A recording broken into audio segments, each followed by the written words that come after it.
I'm here. I'm finally live. Good to see all of you. Sorry, I had a few little issues that came up, but glad you're all here today. I was hoping to do this from outside, but it's just not quite predictable what's going to happen out there right now. So I figured this isn't too bad. We have been talking about Moses and the Israelites, and if you recall, last time Moses and the Israelites were being chased by Pharaoh. They had to cross the Red Sea, but the Israelites were really complaining. Like, are we going to die here?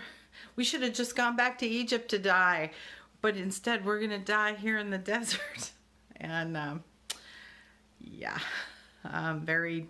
there's a lack of gratitude there that really speaks of their continuing journey. So today's story, we're talking about Exodus 17, 1 through 7, and it's called Water from the Rock. And this is, the Israelites have crossed the Red Sea.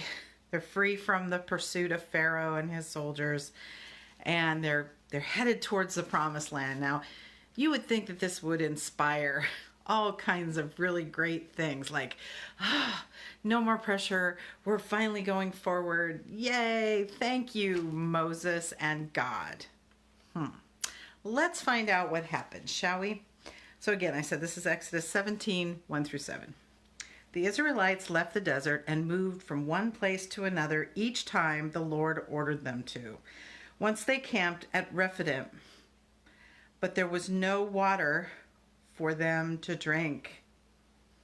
Oh boy, what do you suppose they're going to say about that? The people started complaining to Moses. Oh, there's a big surprise. Give us some water. Moses replied, why are you complaining and trying to put the Lord to the test? Good for Moses. But the people were thirsty and kept on complaining. Have you ever been really thirsty? It's all you can think about. When you're really thirsty, you can't think about anything else until you get that water. Even if you're not that thirsty, but you start realizing, I can't wait another minute. Moses, did you bring us out of Egypt just to let us and our families and our animals die of thirst? Here we go again with the death thing. We're going to die out here in the desert. Oh, boy. Then Moses prayed to the Lord. Good job, Moses. What am I going to do with these people? They are about to stone me to death. Seriously? They're complaining and they're possibly going to stone him to death? This is not good. The Lord answered, take some of the leaders with you and go ahead of the rest of the people. Also, take along the walking stick you used to strike the river Nile. And when you get to the rock at Mount Sinai, I will be there with you. Strike the rock with the stick, and water will pour out for the people to drink. Moses did this while the leaders watched. The people had complained and tested the Lord by asking, my contact lenses are like shifting around. Is the Lord really with us? So Moses named that place Massah, which means testing, and Meribah, which means complaining. Oh, I'm going to go look those up on a map and see if they actually exist. I don't know if I'd want to live in a town called Meribah where it's called complaining. I wonder if that's a prerequisite for living there. You have to complain. Here we go again. The Israelites are belly aching about they're going to die. We're going to die. The sky is falling. Wow. Here they were, slaves in Egypt, begging to be freed. And now that they are free, instead of thanking God for their freedom and thanking Moses for his leadership, they're complaining about every little thing. Does this sound familiar to anybody out there? All the little complaints that we have. we forget how blessed we are. Sometimes we start complaining and we can't stop. It's like, oh, we're in COVID-19 quarantine. I wish I could get out.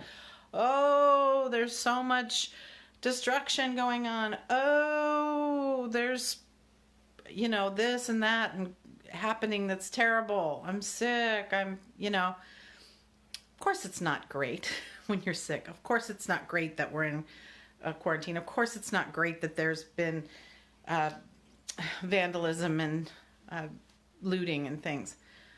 But there are some good things. One of the good things is that through this quarantine, it helps us to focus on what's really, really important and maybe connect with God a little bit more. The looting and the violence that's happened also happened alongside of peaceful protest of people who are trying to make a change, and that change could be so good. So that's a blessing. And illness, while most of the time that isn't a blessing, when you come out of it or when you've been sick and your health and you get well, how blessed you feel. So you can keep that in your mind too. You can also feel blessed by people visiting you or sending you cards or giving you messages of hope while you're ill too. So if you've ever been faced with a difficult task or one that you felt like is insurmountable, doesn't COVID-19 quarantine seem a little insurmountable sometimes to you? It does to me. What keeps me going is the thought that someday this will end. And God has promised this to the Israelites. I will take you to the land flowing with milk and honey. This will be your land. And I'm thinking they needed to be reminded of this on a regular basis, maybe. I don't know. So we've talked about complaining in a crisis, right? We've all complained, oh, when will this end? When can I go out? Do I always have to wear a mask? I need to get my nails done, whatever it is. And my hair, I need a haircut badly. It happens. But you know what? This too shall pass. I know you've heard that before, but it will. This is not going to be our reality forever. We just need to hang in there. And Moses learned to talk to God about everything through this. Have you noticed that? Moses prays, Moses prays, Moses prays. Always talking to God. And God always has an answer for Moses. Pretty great, right? That's true for us too. God always has an answer for you. All you have to do is pray. Now, will a rock open up and water start to flow? That I can't guarantee. But what I can guarantee is that God loves you and God cares about you.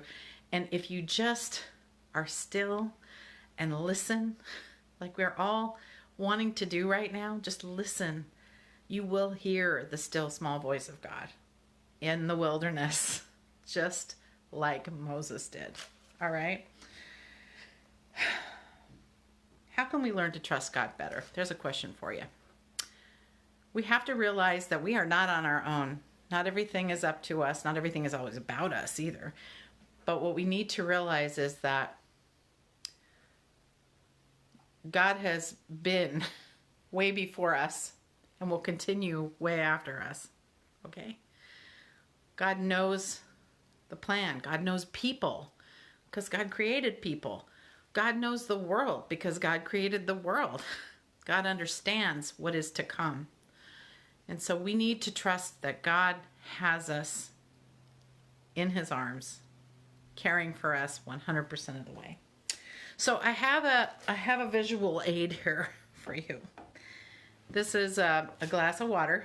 We like to use jelly jars. I don't know what you have, but I just think they're so cute and farmhousey. So what would you say? Is that glass half full? Okay. For those of you who are perfectionists, just pretend that this is exactly half, okay? Is it half full or is it half empty? To me, it's half full. I'm a half full person. How did you look at it? How did you answer that? Think about it. Next time that you are faced with a difficult situation, try to view it as the glass half full. What are my blessings? Consider this water to be your blessings, just like it was to the Israelites out in the desert.